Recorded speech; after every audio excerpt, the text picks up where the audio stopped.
Hi guys, this video shows target tracking game. To get detailed program logic, please refer to PDF material.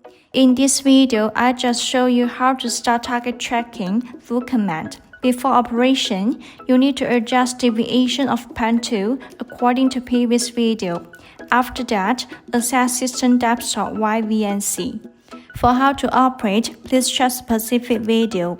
Open terminal. Then, type this command to enter the directory where game programs are stored.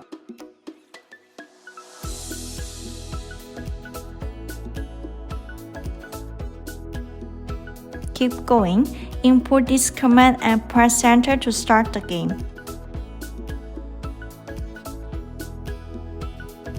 If TurboPi fails to recognize color, you need to adjust color threshold.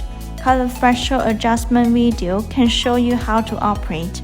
Do not move the board too fast, otherwise it cannot be tracked by TurboPi.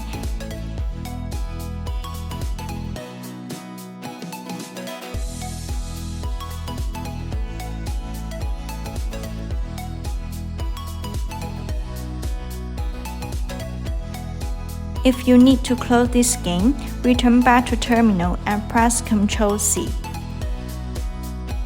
You can change default track color and add new colors according to PDF materials. Have a try!